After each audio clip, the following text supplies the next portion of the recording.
नमस्कार, मैं प्रांशी राठौर और आप देख रहे हैं नेक्स्ट 9 न्यूज। महाराष्ट्र में सियासी भूचाल आ चुका है। वरिष्ठ नेता अजीत पवार ने एनसीपी का साथ जिस तरह से छोड़ा है और वह एनडीए में शामिल हो चुके हैं।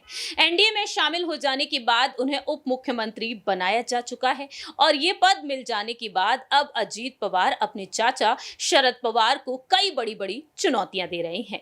यहां तक कि अजीत पवार ने ये बात तक कह डाली है कि एनसीपी उनकी पार्टी है। अजीत पवार अब एनसीपी पार्टी और चुनाव चिन्ह मांगते हुए देखे जा रहे हैं। जानकारी के लिए आपको बता दें कि महाराष्ट्र में आज अजीत पवार खेमे ने और साथ ही साथ शरद पवार के गुट ने शक्ति प्रदर्शन किया और ऐसे में देखने को मिला है कि अजीत पवार ने आज सुबह 11 बजे अपने आवास पर अहम बैठक बुलाई। वहीं दूसरी ही तरफ शक्ति प्रदर्शन के दौरान मंच से उन्होंने डंके की चोट पर अपनी बात भी रखी। अजीत पवार का कहना साफ तौर पर रहा है कि अब वह मुख्यमंत्री बनना चाहते हैं। दरअसल आपको बता दें कि अब अजीत पवार को लेकर अटकलें जो तेज हो रही थी, कहीं ना कहीं उन अटकलों पर अब विराम लगता हुआ नजर आ रहा है, क्योंकि अजीत पवार खुद डंके की चोट पर अपनी बात रख रहे हैं। मालूम हो कि 2 जुलाई के दिन राजभवन पहुंचे अजीत पवार 40 समर्थकों का साथ पाकर वहीं बतौर उप मुख्यमंत्री उन्होंने शपथ ग्रहण की और उनके 8 विधायकों ने भी मंत्री पद की शपथ ली। ऐसे में देखा जाए तो अब अजीत पवार ने शक्ति प्रदर्शन के दौरान शरद पवार तक एक संदेश पहुंचाया है। उनका कहना साफ तौर पर रहा है कि वह मुख्यमंत्री बनना चाहते हैं, वह महाराष्ट्र के सीएम बनना चाहते हैं ताकि जनता के कल्याण के लिए उनके पास जो योजनाएं हैं उसे लागू कर सकें। अजीत पवार ने इस दौरान अपने चाचा शरद पवार का जिक्र किया। उनका कहना रहा कि शरद पवार हमारे लिए देवता हैं, हम उनका आशीर्वाद मांगते हैं। महाराष्ट्र में एनडीए की सरकार का हिस्सा बनने के बाद अजीत पवार ने ये बात रखी है।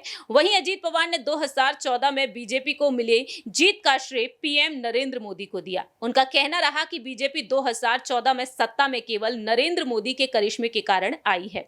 उपनगर बैंड्रा में अपने गुट की बुलाई बैठक में अजीत पवार ने ये बातें कही। 2004 के विधानसभा चुनाव में एनसीपी के पास कांग्रेस से ज्यादा विधायक थे। अगर हमने उस समय कांग्रेस को मुख्यमंत्री पद नहीं दिया होता तो आज तक महाराष्ट्र में केवल राष्ट्रवादी कांग्रेस पार्टी का मुख्यमंत्री होता।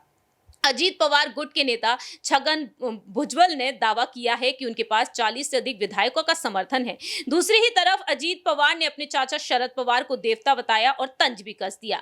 उनका कहना रहा कि वहां 75 साल में नेता रिटायर हो जाते हैं। अजीत पवार ने अपने चाचा की उम्र और राजनीतिक सक्रियता पर अपनी बात रखी कि आपने मुझे सबके सामने खलनायक के रूप में दिखाया, मेरे मन में अभी भी उनके लिए सम्मान है। आप मुझे आईएएस अधिकारी 60 साल की उम्र में रिटायर हो जाते हैं। राजनीति में भी भाजपा नेता 75 साल की उम्र में रिटायर हो जाते हैं, लेकिन यहाँ पर आप 83 वर्ष के हैं। क्या आप रुकने वाले नहीं हैं? हमें अपना आशीर्वाद दे दें, हम प्रार्थना करेंगे कि आपकी उम्र लंबी हो। इस तरह से अजीत पवार ने बातें रखी और उनका कहना साफ तौर पर रहा है कि वह मुख्यमंत्री बनना चाहते हैं। इतना ही नहीं, अजीत पवार ने यहाँ पर एक बेहद बड़ा फैसला भी लिया है। चुनाव आयोग से भी संपर्क किया है एनसीपी पार्टी के लिए, चुनाव चिन्ह के लिए। मालूम हो कि अजीत पवार ये साफ तौर पर कह चुके हैं कि एनसीपी उनकी है, लेकिन शरद पवार का कहना है कि ये जनता ही बताएगी।